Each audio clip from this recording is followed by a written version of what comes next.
On va commencer dans quelques minutes. On attend que tout le monde soit là, se connecte. Bonjour Anne, enchantée. On s'est parlé hier.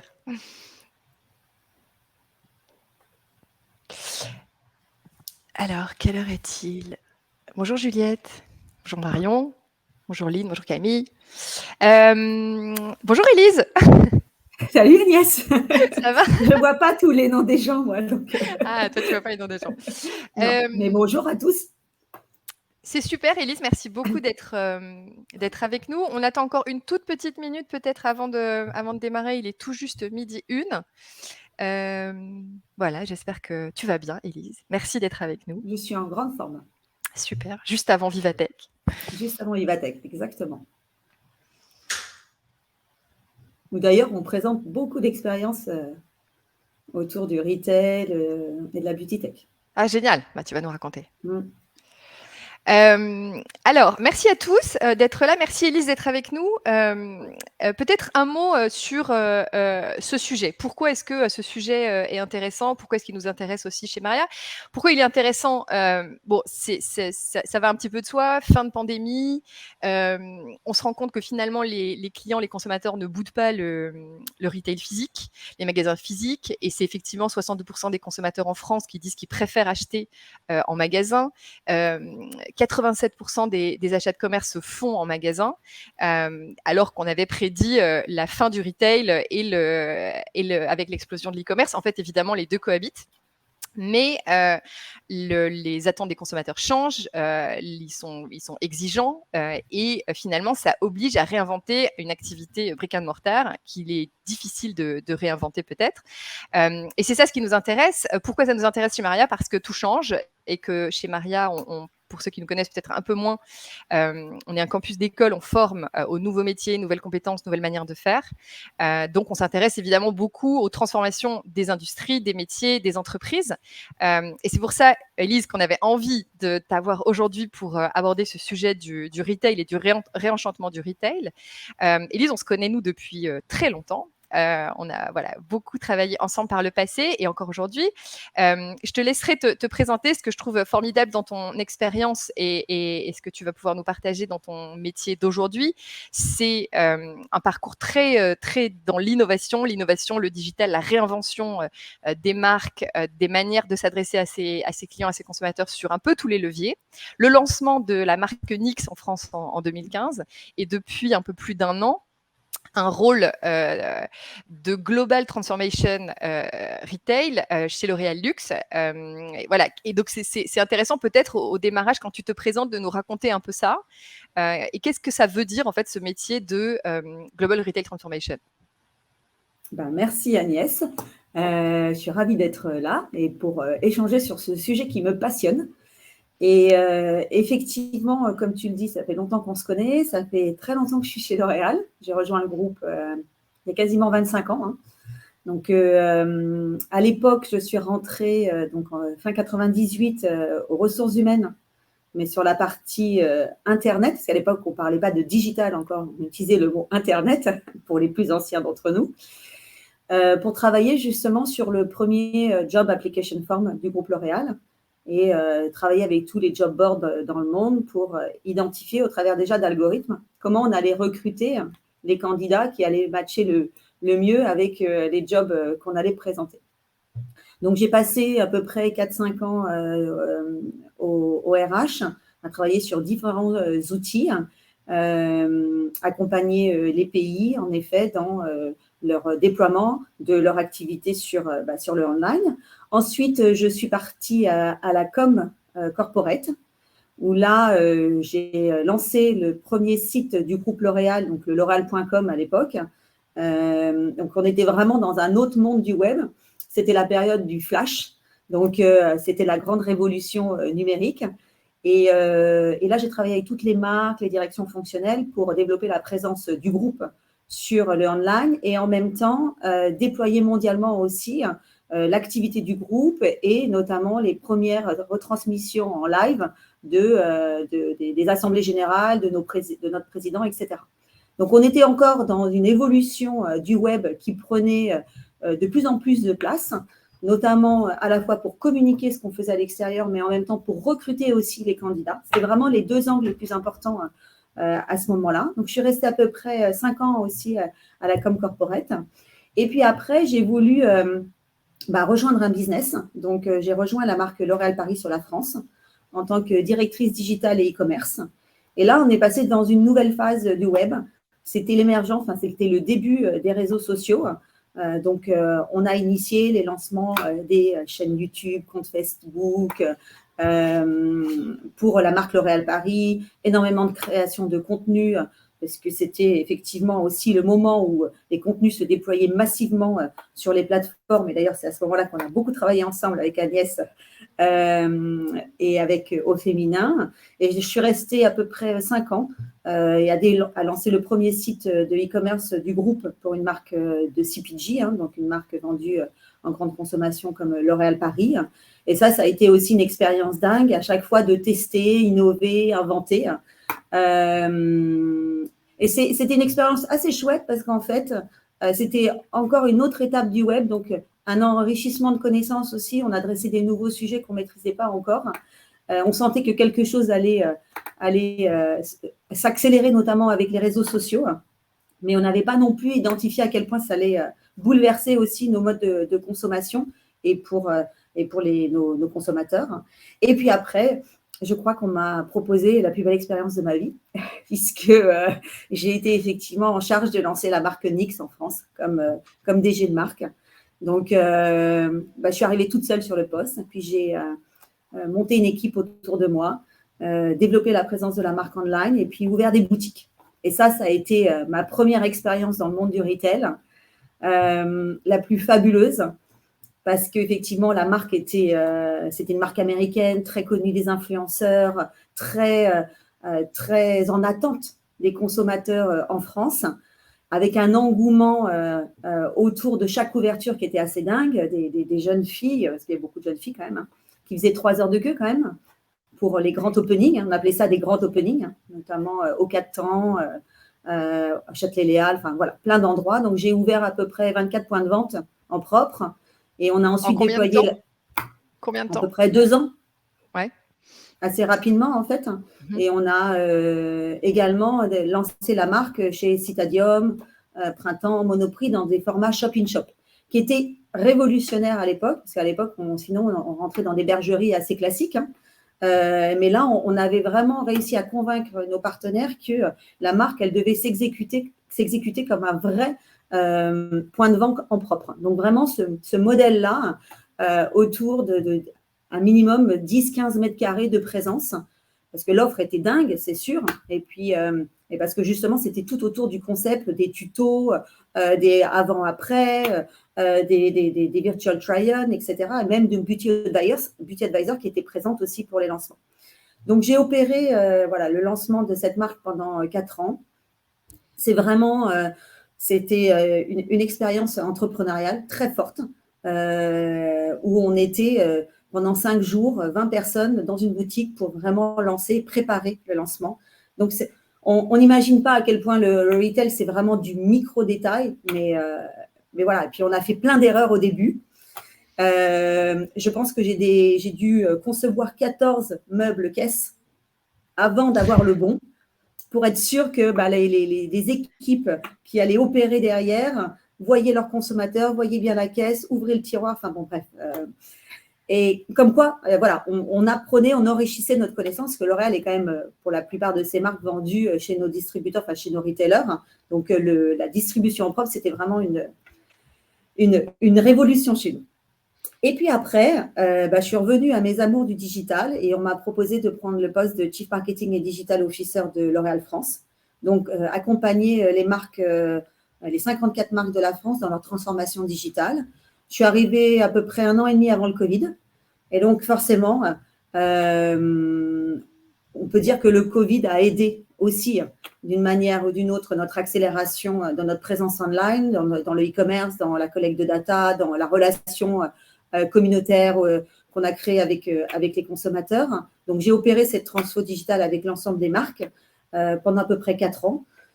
C'était là aussi une expérience dingue parce qu'à un moment où effectivement le digital était finalement le seul point de connexion entre nous tous et avait un sens qui allait au-delà même que d'une bannière de marque. Il avait vraiment un sens de créer ce contact, d'échanger, de maintenir un lien, de vendre aussi.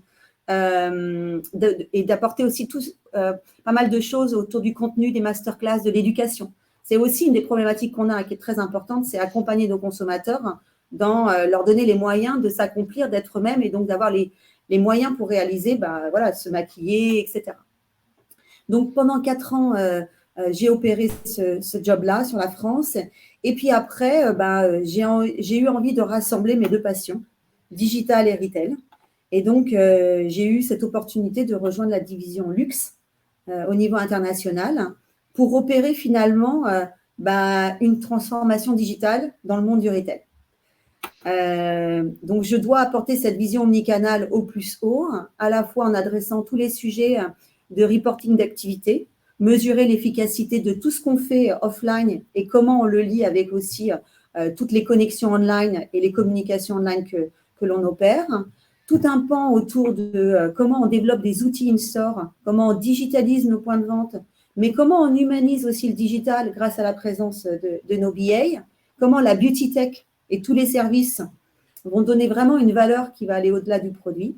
Et puis, le troisième élément, c'est comment on accompagne toutes nos beauty advisors dans le monde dans cette transfo digitale où elles sont et où ils et elles sont connectés, sont confrontés à des consommateurs qui ont une connaissance maintenant produits et marques vraiment très, très, très, très forte, très précise. Et donc, on doit les doter aussi d'arguments, de connaissances, d'éléments de communication pour leur permettre d'apporter un conseil vraiment personnalisé en se servant de toute la tech. Voilà, donc ça résume à peu près mes 25 ans. Et voilà. Et là, je suis sur ce job. Alors, on rentre, ouais, génial. On rentre du coup un peu dans le détail de qu'est-ce que ça veut dire concrètement. Ouais. On parle beaucoup de besoin de différenciation dans le retail. Oui.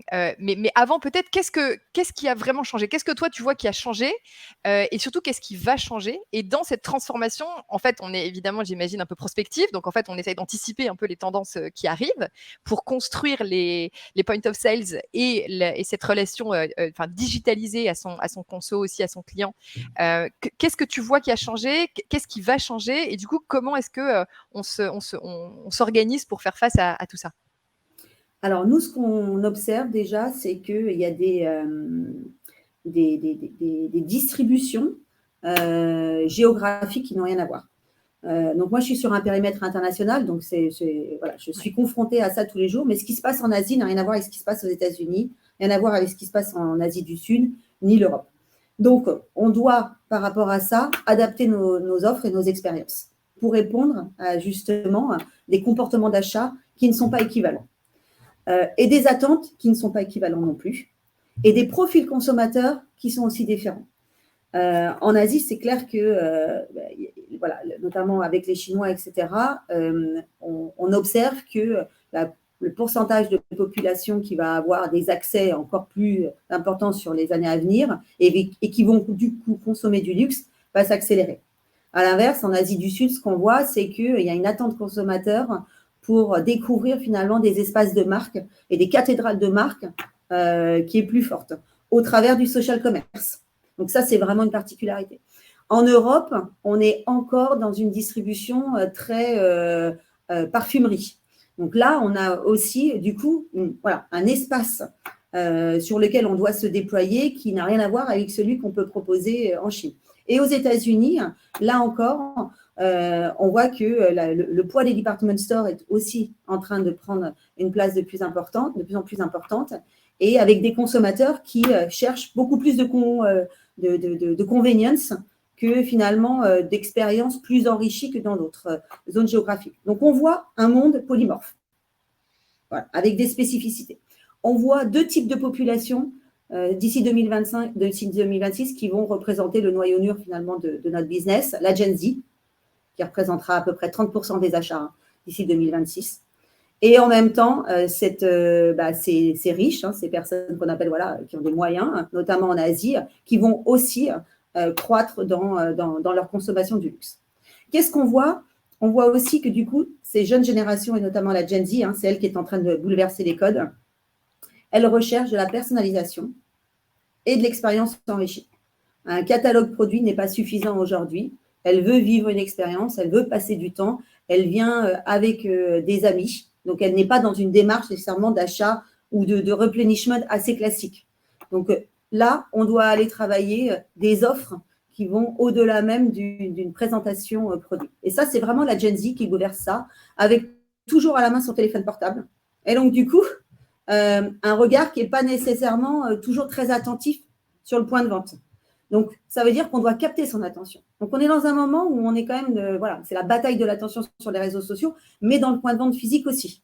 Donc, comment on arrive à capter ce consommateur dans un monde où, en plus, la cosmétique, je reviens de Corée, il y a 8000 marques de cosmétiques là-bas. Donc, il y a voilà, une concurrence qui est énorme. Ouais. Ah oui. Et une nouveauté, une innovation produit qui est dingue.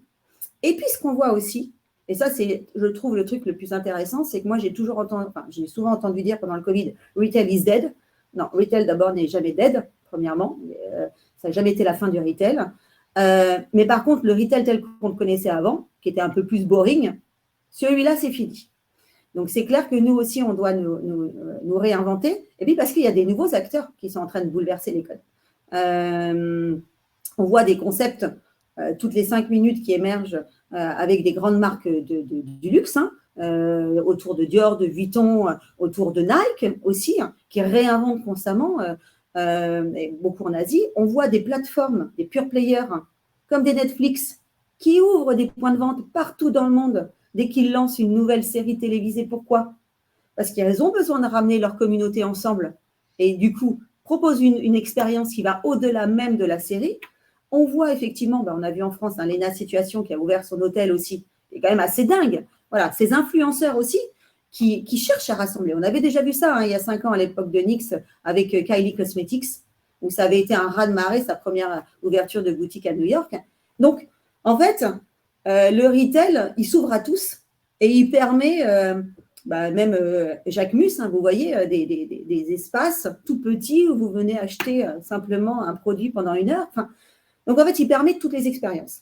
Et le fait d'être confronté à ça fait que, voilà, mondialement, nous, on doit aussi opérer, en tout cas, prendre en compte ces nouvelles attentes consommateurs.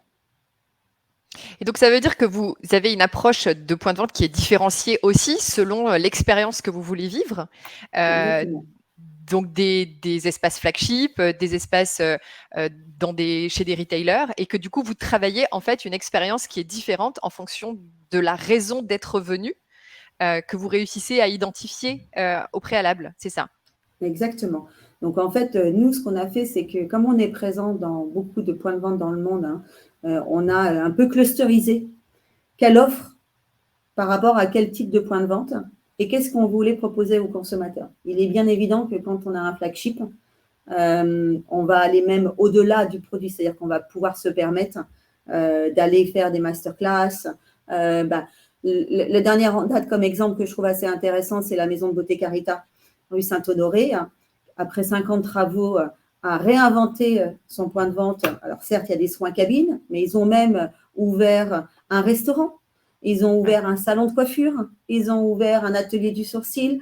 Il y a aussi des consultations qu'on peut faire avec des experts. Enfin, donc, en fait, l'idée, c'est une fois qu'on a aussi capté le consommateur, c'est de faire en sorte qu'on va aller personnaliser son parcours, on va aller l'enrichir et on va faire en sorte on va le fidéliser à la marque. C'est quand même ça l'enjeu. S'assurer que ce qu'on va lui proposer, on va le convaincre et effectivement, on va enrichir l'expérience et le service pour lui permettre de passer le plus de temps. Donc, on a vu aussi que depuis qu'on est sorti de la crise, dans nos points de vente L'Oréal, on avait multiplié par 2 le temps passé dans nos points de vente. Donc là où on a effectivement des flagships, des department stores où on est présent, ça veut dire que du coup, on arrive à proposer un service à nos consommateurs où venir rencontrer la marque et l'expert devient hyper important. Le e-commerce, il reste aussi important, bien entendu, parce qu'on va beaucoup s'en servir pour faire découvrir des nouveautés, être toujours tenu informé, prendre des rendez-vous sur le point de vente, faire du replenishment, etc. Mais dans le point de vente physique, pourquoi ils viennent, nos consommateurs? Ils viennent parce qu'ils veulent ce contact. C'est hyper important.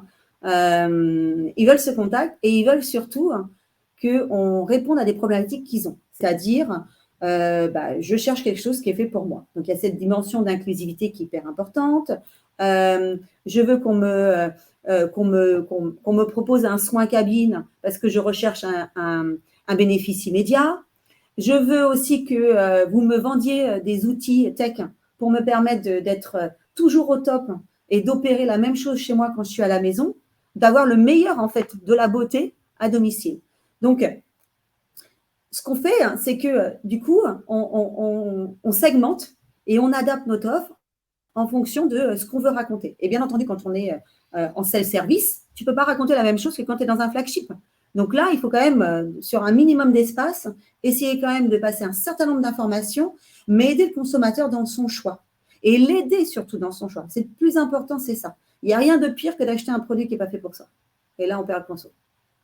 Et donc, ça veut dire en fait une grande diversification aussi de l'offre pour pouvoir en fait avoir une offre qui réponde aux problématiques individuelles des uns et des autres, qui du coup te donne le sentiment vraiment qu'on a compris ton besoin et qu'on y répond de manière quasiment personnelle, individuelle. Est-ce que tu dirais que globalement aujourd'hui, face à vos concurrents, vous êtes un peu tous au même point parce que vous avez tous un peu compris ça et que finalement c'est une histoire beaucoup de storytelling, comment tu racontes l'histoire, comment tu mets en scène?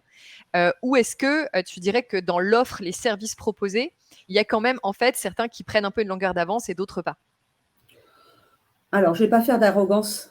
Ouais, non, bien sûr, mais c'est plutôt pour voir aussi un peu qu'est-ce que tu vois. Est-ce qu'en fait il y en a que tu regardes et où tu te dis en fait ils sont 10 ans avant nous,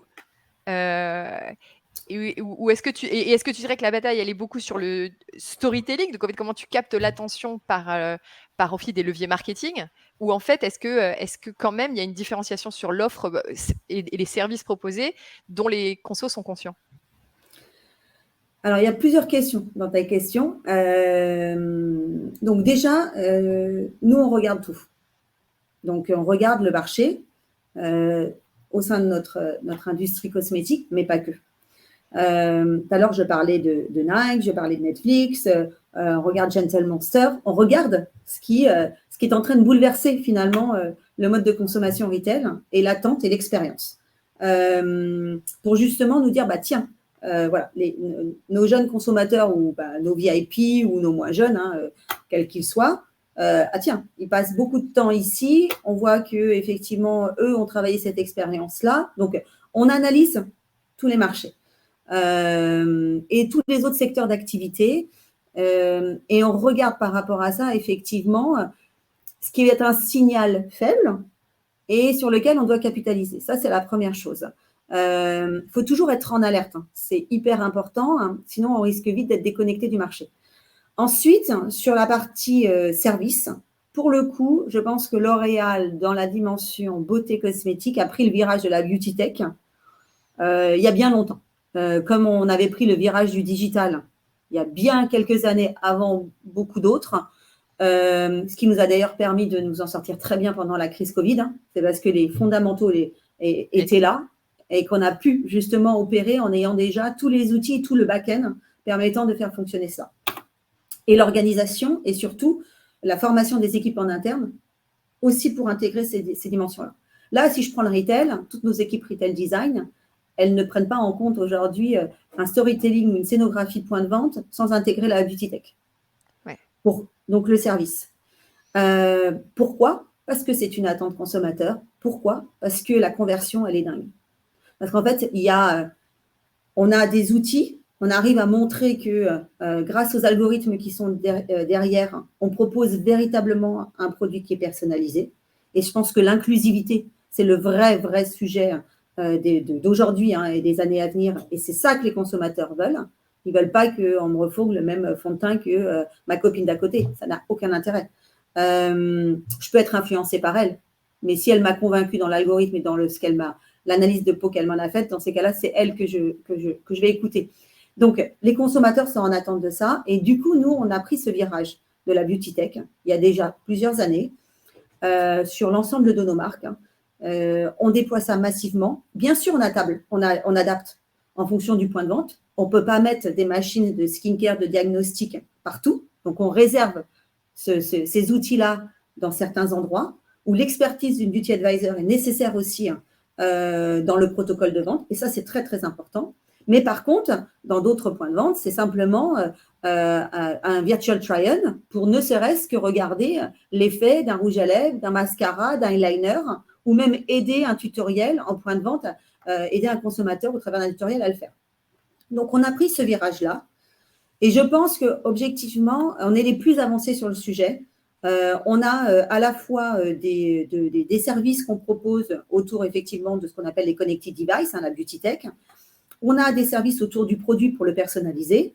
On a des services autour des soins cabines, parce que ça, c'est un élément très important. Il y a de plus en plus de consommateurs qui opèrent et qui vont justement dans des points de vente pour avoir des soins cabines, des soins de traitement.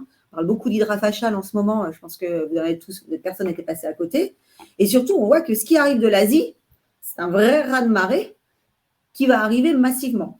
Aux États-Unis, ce qu'on a vu aussi qui était intéressant, c'est des spa gyms. À Toronto, à New York et même en Angleterre, et même chez Selfridges, vous avez des espaces où vous voyez les femmes se faire des soins Cobido, etc. Parce que c'est une vraie tendance. Donc, on déploie ces offres pour aller au-delà même du produit. Et au-delà de donc l'offre, la beauty tech en point de vente directement, mais il y a aussi, j'imagine, pour réussir en fait cette hyper personnalisation, un back office hyper puissant de connaissances clients. Oui. Et donc ça, concrètement, comment ça marche en fait? Comment vous avez mis ça en place? C'est quoi les nouveaux métiers qui sont arrivés? Et comment en fait tu réussis à rendre aussi cette information utilisable et utilisée par les beauty advisors pour reconnaître en fait le client qui se sente accueilli et du coup que la recommandation soit juste. Donc ça c'est au-delà de l'expérience service tech en point de vente, tout ce qui se passe un peu en amont et qui arrive et qui est en fait porté par les beauty advisors et qui rendent en fait l'expérience humaine et hyper personnalisée. Est-ce que tu peux nous raconter un peu du coup qu'est-ce que ça requiert aussi depuis quand vous êtes sur ces chantiers-là est-ce que l'algo comment il fait une recommandation en fait client? Est-ce que tu réussis à les retrouver sur tous les points de vente, etc. Alors, donc déjà, tous nos algorithmes sont internalisés et ils sont basés sur la recherche et innovation de L'Oréal qui analyse tous les différents types de peau dans le monde. Donc, on a un atlas qui est très, très puissant, qui nous permet justement de l'intégrer globalement, mondialement dans une base de données, mais surtout de l'adapter géographiquement. Parce qu'on ne peut pas comparer des peaux de l'Europe versus les peaux de l'Asie. Donc, ça, c'est hyper important parce que si on n'a pas cet atlas mondial, qui est la richesse de l'algorithme, on n'est pas en capacité de personnaliser et d'adapter l'offre par région. Ce que je disais au début sur les distributions, c'est vrai aussi sur les types de peau. Et ça, c'est la grande force de L'Oréal, c'est d'avoir tous ces algorithmes en interne, de les faire évoluer aussi de façon permanente pour intégrer de nouvelles dimensions d'analyse. Donc, on intègre maintenant l'hydratation en plus. Avant, on intégrait que les pores. Voilà. On peut avoir 15 signes de l'âge, par exemple, ou d'analyse dans un de nos devices. Après, quand un consommateur va avoir besoin de mixer avec un fond de teint, on va intégrer là aussi d'autres atlas et d'autres analyses qu'on intégrera dans l'algorithme. Donc, ça repose sur cette recherche et innovation de L'Oréal et qu'on argumente en point de vente. Et donc, on l'argumente en point de vente, c'est-à-dire qu'on raconte au consommateur pourquoi il doit croire l'algorithme et pourquoi il est personnalisé, pourquoi il est puissant, pourquoi il est livré, pourquoi il n'y a pas d'erreur. Donc ça, c'est très important. Ça, c'est la première chose, c'est au niveau du storytelling. Mais donc, le business, je te coupe une seconde, le beauty advisor, il est devenu data analyst en fait. Voilà, donc j'allais passer au deuxième élément, qui est le beauty advisor. Ouais. Non, mais le beauty advisor, il est exceptionnel. Donc, il est exceptionnel parce qu'il est passé de beauty advisor classique, où j'avais mon protocole de vente autour de ma connaissance produit, à maintenant, je connais aussi la marque et les engagements que porte la marque. Donc, il doit intégrer cette dimension-là. Tous les engagements de sustainability aussi, parce que les consommateurs nous posent ces questions en point de vente. sur la connaissance des ingrédients. Voilà, donc il a une connaissance produit qui est là. Ensuite, il a une connaissance pour la plupart du temps, ça peut être des make-up artistes, ça peut être des facialistes. Donc, on doit le former là aussi dans cette expertise beauté segmentée. Tu vas dans un autre point de vente aux Galeries Lafayette et tu vas chez Armani Privé et tu verras qu'on a un expert du parfum. Là aussi, les notes olfactives, tout le monde ne sait pas raconter ce qu'il y a derrière. Donc, il y a cette dimension connaissance, catégorielle qui est très, très importante. Ensuite, il est formé aussi à créer du contenu, puisqu'on a développé des modules de téléconsultation ou de live streaming. Donc, il devient aussi live streamer ou conseiller à distance. Donc, il doit manipuler les plateformes sociales pour pouvoir permettre un contact et une discussion avec un consommateur qui viendrait prendre rendez-vous. Et puis, dernièrement, il devient expert de la tech. C'est-à-dire qu'en fait, toutes les machines qu'on déploie dans nos points de vente, le Shade Finder pour analyser son teint, le skincare, les outils de massage, les outils d'hydratation, tous les soins cabine, il doit savoir expliquer de façon très simple comment marche la machine, qu'est-ce qu'elle va apporter et pourquoi elle est pertinente. Donc, imagine. Donc, on le forme constamment et il évolue aussi dans sa formation. Donc, on doit le doter d'outils aussi. Et ça, c'est très important. C'est-à-dire que cette formation, elle doit être continue. Et en plus, la difficulté à laquelle on est confronté aujourd'hui, c'est que les consommateurs, quand ils arrivent dans leur point de vente, ils ont leur téléphone à la main. Donc, moi, ce que je ne souhaite pas, c'est que le consommateur en sache plus que mon beauty advisor. Bien sûr, ouais. Après, qu'elle connaisse plus d'influenceuses, fine, très bien. Je n'ai pas de problème avec ça. Mais en tout cas, je dois être convaincue. Et objectivement, c'est un énorme boulot qu'on leur demande. Et on doit donc les doter d'outils pour les former régulièrement. Et alors, comment vous faites? Ouais, c'est ça. Comment vous faites? Voilà. Parce qu'en fait, tu passes pas de vendeur lambda de cosmétiques à data analyst, spécialiste de toutes les machines en recommandation, etc. Enfin, si c'est possible. Non, tu ne deviens pas. Donc, bien sûr, tout le monde n'est pas en capacité non plus de faire ce switch. Alors, il faut savoir qu'on a quand même 40% de nos billets dans le monde qui sont des Gen Z. Hein. Ouais. Donc, elles sont déjà, elles aussi, dans cet usage digital qui est en adéquation avec la jeune génération. Donc, pour elles, c'est plus facile d'appréhender ces outils. Donc, on a déployé un outil mondialement qui est une application mobile sur leur smartphone qui leur permet d'être formés en temps réel, qui leur permet d'échanger entre BAs de marques dans le monde entier. C'est-à-dire que ma BA qui est chez Lancôme Paris peut échanger avec celle qui est à Singapour, donc faire partie d'une communauté. Ce que c'est hyper important aussi, c'est que cet esprit communautaire autour de la marque et d'échanger des tips, travailler tout ce qui est intelligence collective, créer du contenu entre elles, les animer, les rewarder, pour aussi renforcer ce sens d'appartenance à l'entreprise. C'est hyper important parce que sinon, elles peuvent être souvent seules dans leur point de vente. Et là, voilà. Donc, on a rassemblé autour d'une application qu'on leur met à disposition. Je te coupe juste une seconde parce que je trouvais que c'était super intéressant ce que tu m'avais raconté aussi. C'est que vous aviez aussi conçu cet outil, cette application avec une interface qui était adaptée à leur consommation, c'est-à-dire la consommation mobile de contenu, d'outils de tes BAs, donc de cette génération Gen Z.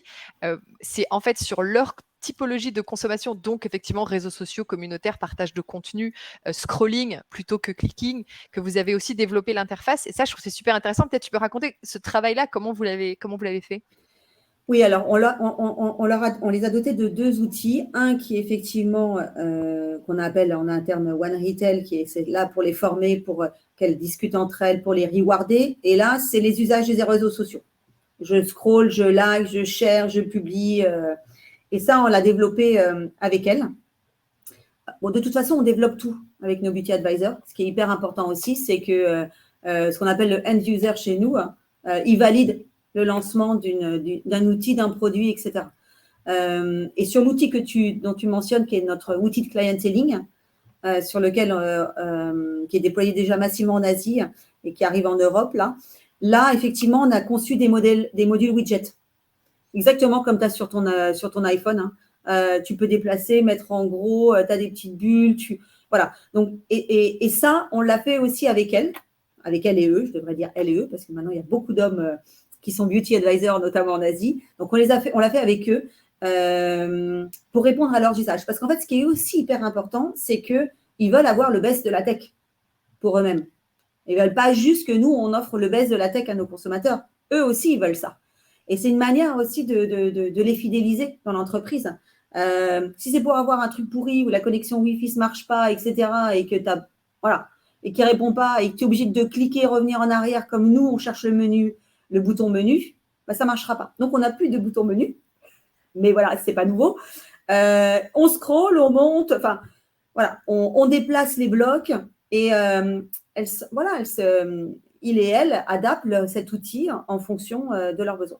Oui. Et Alors, de leurs usages. on a un commentaire dans le chat que je te partage, ce que je trouve intéressant de Arto, qui dit L'Oréal devrait développer ses propres campus et écoles de formation pour digérer toutes les fonctionnalités in situ et être au top. Mais c'est déjà un peu le cas, non? Parce que vous formez vous-même, en fait, vos BAs. Ah oui. Oui, c'est ça. Oui. En fait, c'est déjà le cas. On a des équipes Retail Education dans tous les pays, sur toutes nos marques. Et effectivement, on les forme tout le temps, régulièrement, à la fois dans des séminaires. D'ailleurs, on a développé plein de séminaires là, en ce moment, autour du parfum et tout ce qui est collection privée, etc. Parce que c'est aussi une autre approche qu'on adapte par région. Par exemple, si vous allez aux Émirats arabes, là, vous êtes dans une culture de layering de parfum. Et donc, il faut aussi les former à ces nouveaux enjeux quand les consommateurs se déplacent, par exemple, sur le magasin Lancôme Champs-Élysées. Voilà. Donc, oui, bien sûr, on a des équipes partout dans le monde pour créer du contenu. Donc là, sur la plateforme, on a plus de 2500 contenus. Hein. C'est énorme, en fait. C'est énorme, c'est énorme.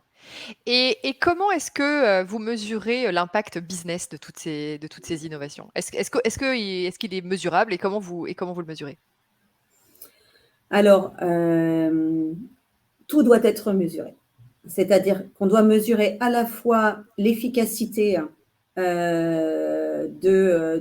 l'expérience, donc la visite, le Consumer Satisfaction, le NPS. Ça, c'est un KPI, c'est 2 KPI qui sont obligatoires partout dans le monde pour l'ensemble de nos marques, d'évaluer. Et donc, en fait, on a un monitoring et un pilotage régulier de ces indicateurs-là sur la satisfaction consommateur. Ensuite, on a des KPI qu'on a définis autour de la beauty tech et de l'usage des services en point de vente. Combien on en fait? Quel est le ROI? Le panier moyen? Quelle est la conversion? Est-ce que du coup, on recrute des nouveaux consommateurs? Est-ce que ça nous permet aussi de fidéliser? Donc, on a harmonisé avec le digital les KPI précis qu'on voulait. On n'en a pas 25. Donc, on a aussi limité le nombre de KPI parce que too many KPI, ce n'est pas possible pour nos beauty advisors parce qu'elles sont aussi incentivées sur le NPS. Il faut savoir qu'en Asie, par exemple, elles ont un scoring à aller chercher qui est très haut. Mais c'est hyper important, c'est dans la culture. Donc, et la beauty tech, c'est pareil. Maintenant, on leur demande sur plusieurs consommateurs qui rentrent de faire un minimum 3 services à ce moment-là. Donc, on a défini un nombre de KPI. Et elles vont le chercher, elles vont le chercher pendant la visite du client. Ouais. Directement après l'usage de tel ou tel service, elles demandent le NPS. Alors, le NPS, souvent, il arrive en fin de parcours. Ouais. Bien sûr, quand les consommateurs sont au point de vente, mais pas que. Là, typiquement, ce qu'on est en train de faire sur le magasin Lancôme des Champs-Élysées, c'est qu'on a travaillé avec une petite start-up parce qu'on veut aussi monitorer les consommateurs qui s'en vont et qui n'achètent pas. Ouais. Donc, on a développé un petit outil, un petit app très simple pour aussi aller capter et selon 5-6 questions, évaluer tout de suite le non-achat d'un consommateur. C'est important de savoir pourquoi il part sans acheter. Les taux de rebond en retail sont moins forts qu'en online, mais on doit comprendre si c'est parce que c'est le conseil, si c'est parce que c'est le produit, si c'est parce que c'est l'attente, etc. Et en Asie, par exemple, juste pour vous donner un ordre d'idée, à Hainan, là, on a quasiment 1 heure de queue. Donc, on a aussi, on doit mesurer cette satisfaction dans un moment où on attend. Donc, on a des problématiques qui sont vraiment différentes d'un marché à une autre. Donc, on a défini un cadre de monitoring et d'évaluation de la performance de nos produits.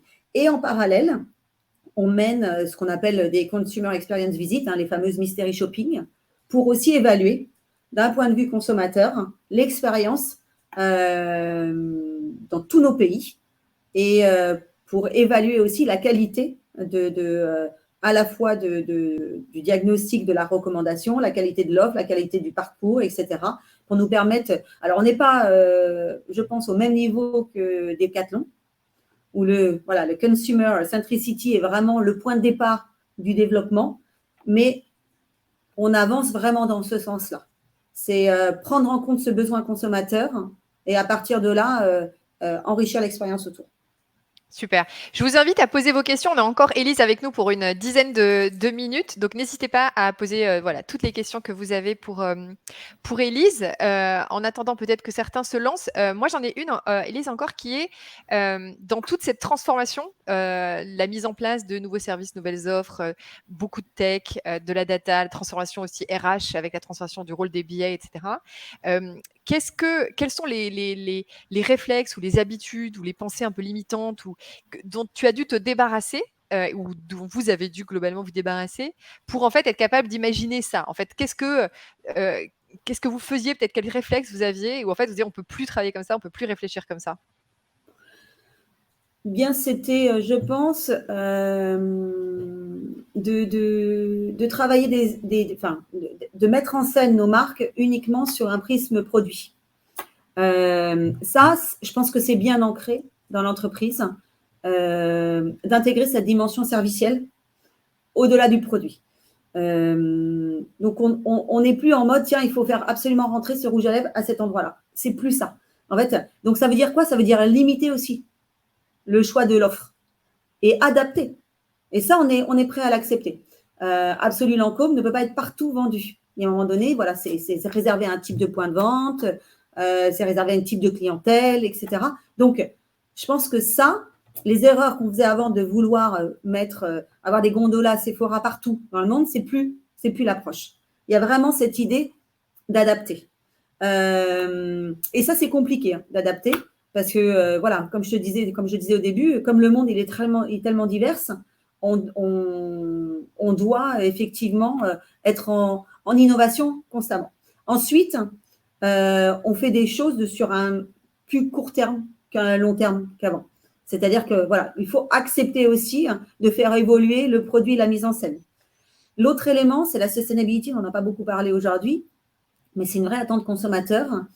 Et là, ça a été, je pense, depuis 2-3 ans, la division luxe, un coup d'accélération qui a été mis par les marques. Et on voit beaucoup d'ailleurs de points de vente. Vous avez des fontaines de refilling autour du parfum. Et ça, c'est aussi un axe qu'on est en train de déployer très, très, très, très fortement pour répondre là aussi à une attente. Donc, on est moins product-centric qu'on l'était avant. Voilà, on est vraiment dans un mode consumer-centric. On a encore des choses à améliorer, mais je pense vraiment que on est en bonne voie. Ensuite, l'autre élément, c'était un peu ce dont je parlais tout à l'heure sur tout ce qui était expertise de la Beauty Advisor. Je pense que le groupe a mis un gros coup d'accélérateur aussi pour comprendre que on devait former nos experts, pas comme des data analysts, comme tu disais tout à l'heure, mais un petit peu quand même. Et donc, il fallait que nous aussi, on adapte nos modules de communication auprès d'eux. Donc, on arrête de faire des trucs écrits, on fait des formats de vidéos, on fait des quiz, voilà. Donc, il y a eu aussi toute une adaptation du contenu qui a été opérée pour justement appréhender ces nouveaux usages. Ensuite, qu'est-ce qu'on arrête de faire? On arrête de foutre des QR codes partout. Ça, c'est pas mal.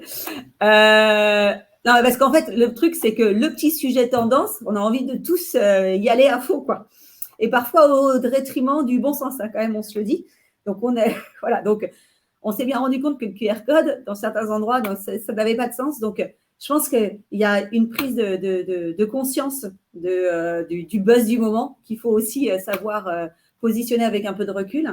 Et après, la dernière chose la plus importante pour moi, c'est en fait tout ce qu'on déploie en point de vente doit avoir un support derrière. C'est-à-dire qu'un outil doit fonctionner. C'est-à-dire qu'on doit avoir des réflexes de régler un incident en 2 heures. Enfin, en fait, on a on ne peut pas lancer comme si on lançait un produit avec un packaging qu'on mettait chez Sephora et après on se dit c'est terminé. Non, là, on a une obligation de résultats et de services de premier niveau partout. Et ça, c'est un vrai changement hein, quand même.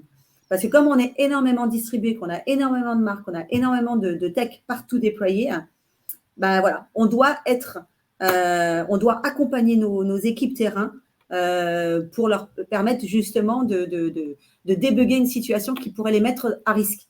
Parce qu'il faut savoir que la beauty tech, c'est complexe. Et si à un moment donné, ça ne marche pas, la beauty advisor risque de dire, OK, bon, je le mets de côté. Donc, et de se détourner de cet objet qui est nécessaire.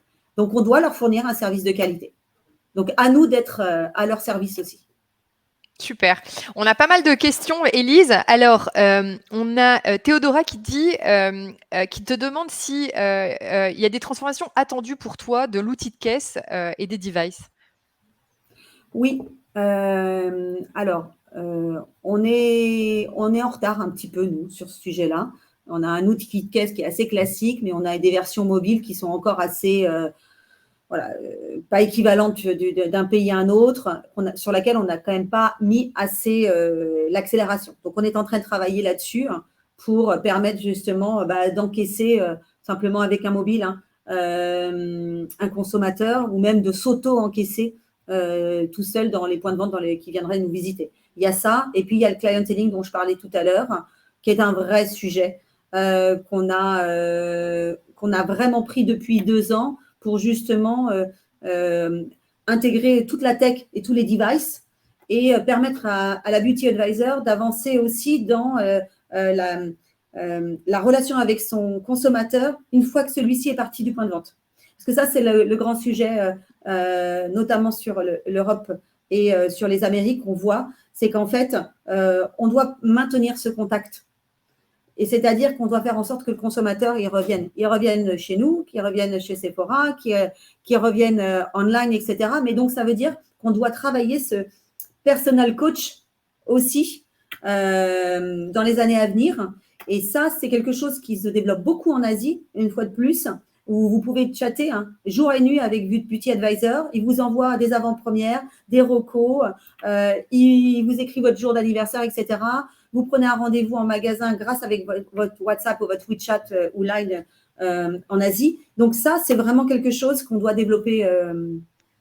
Ouais, c'était une question de Juliette aussi qui demandait si vous alliez développer un chatbot sur le site pour répondre directement aux questions et attendre. Nous, ce n'est pas des chatbots qu'on veut, c'est vraiment des beauty advisors. C'est vraiment l'orientation. Donc, on appelle ça des e-beauty advisors, dédiés online, etc. Mais on est en train effectivement d'intégrer cela sur l'ensemble de nos marques. Donc, c'est des messageries privées entre le conso et son beauty advisor. Exactement. C'est pas en mode chatbot un peu plus anonyme et impersonnel. Exactement. On a une question de Christelle, tu y as un petit peu répondu, mais sur les freins en interne qu'il faut supprimer ou travailler pour aboutir à cette transformation digitale. Je pense que je l'ai dit un peu tout à l'heure, je pense que il y a 2 choses. Il y a ne pas penser qu'à un lancement produit, penser à un intérêt consommateur. Donc ça, on peut avoir un grand lancement d'un grand produit. Là, on a un grand parfum qui va arriver. Parfait. Mais du coup, où est-ce qu'il est attendu et par qui et comment? Voilà. Je pense que dans cette dimension-là, il n'y a pas de problème. Donc ça, cet intérêt conso d'abord, ça doit vraiment être le point central pour l'ensemble de nos marques dans le monde du retail. Ensuite, ne pas minimiser l'impact de l'IT et de la tech. Donc parfois, on essaye de mettre des rustines sur des trucs pour faire en sorte que ça marche. Je te parlais tout à l'heure, je te donnais comme exemple mes 14 meubles caisses. Donc tout ce bac de tests, donc on ne teste pas assez, je pense. Il faut vraiment tester. Maintenant, on met systématiquement nos beauty advisors dans nos tests, en amont, dans la co-création. Et on oblige nos marques à le faire aussi. Et ça, c'est important. Parce que parfois, on peut être hors sol. Et puis surtout, une spécificité d'un marché ne peut ne pas convenir à un autre. Donc, on doit être en test permanent et intégrer vraiment et simplifier les choses. je dirais que ça, c'est aussi simplifié. Parce qu'on a tendance à faire des choses un peu en silo, ce qui est normal. Hein. Quelqu'un qui va s'occuper du soin, ne va pas s'occuper de la tech, ne va pas s'occuper du make-up, etc. Donc, mais il va falloir quand même qu'à un moment donné, que ce consumer de journée, hein, il soit omnicanal, qui raconte une histoire entre mon fond de teint, mon skincare, mon mascara, etc. Et que ce que je vais présenter online, je vais avoir la même chose dans mon point de vente. Auquel cas, je vais passer à côté. Moi, je me souviens sur Nix, quand on mettait en avant-première tous les calendriers de l'avant sur le online, dans les 2 heures qui arrivaient dans toutes nos boutiques, on avait toutes nos consommatrices avec leur téléphone en disant « je viens chercher ça ». Et là, l'angoisse commençait. Parce que c'est-à-dire qu'il fallait anticiper la mise à disposition des stocks suffisamment en amont pour se dire, tiens, l'impact du online va générer ça en point de vente.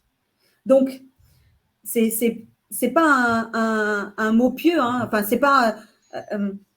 c'est une réalité terrain. Aujourd'hui, on a quand même beaucoup de consommateurs qui sont exposés à quelque chose online et qui viennent du coup vouloir tester en point de vente. Encore plus sur la beauté, parce que sur la beauté, on a envie de tester. Mais c'est une réalité. On a moins confiance en online pour choisir son fond de teint, ce qui est normal aussi. On a envie de voir par rapport à sa peau ce qui est vraiment pertinent pour soi. Et l'outil, il réussit à faire ses prévisions de vente, du coup, pour que la logistique, en fait, vienne soutenir ces nouveaux usages. Est-ce qu'on arrive à dire, et est-ce qu'on a le stock, du coup, pour en fait se dire on va réussir à répondre à cette demande parce qu'on a anticipé qu'elle allait arriver? Ça dépend. Ouais. Ça dépend. On a des outils de replenishment qui sont assez efficaces, qui sont liés à la consommation, ça va très vite, etc. Mais quand tu es en grand lancement, tu fais des études quali en amont, tu imagines, tu sais que c'est un produit tendance ou pas, tu fais des évaluations, mais voilà, parfois, tu ne sais pas si le truc il va exploser ou va pas exploser. Et moi, je me souviens sur Nix, quand on avait demandé à Sananas de mettre en avant le lancement de Lip Lingerie, on en a vendu 7000 en 1 heure. Ouais. On n'avait pas du tout prévu, enfin, on avait prévu parce qu'on avait beaucoup de stock, mais on n'avait pas imaginé que ça allait arriver. Donc, parfois, tu as un phénomène qui est aussi lié à l'influence, hein, parce qu'il ne faut pas non plus perdre de vue. Ce phénomène-là est très important. Ils ont encore une présence et un impact, nos influenceurs, dans le monde de la beauté et de la mode, qui a une vraie réalité terrain et online.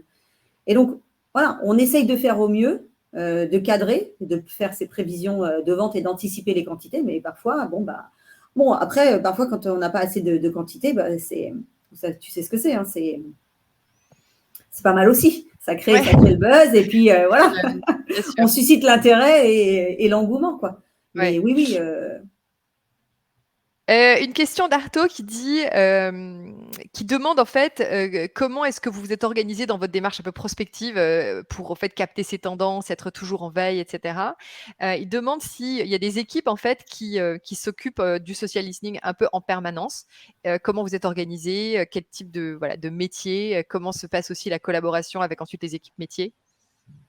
Alors, on a une équipe au niveau du groupe, une équipe prospective qui anticipe mondialement les tendances qui vont venir avec des partenaires, qui fait des analyses marché et qui aussi qui le fait par catégorie, par zone géographique, par type de consommateur. Donc ça, on a une équipe centrale qui restitue régulièrement, voilà, par exemple là, la Gen Z, c'est quoi les attentes de la Gen Z sur les 3 prochaines années mondialement, c'est quoi leur centre d'intérêt, comment ils consomment, sur quoi ils passent du temps, qu'est-ce qu'ils font sur les réseaux sociaux, qu'est-ce qu'ils aiment faire entre eux. Voilà. Donc, il y a ces études mondiales qui sont faites.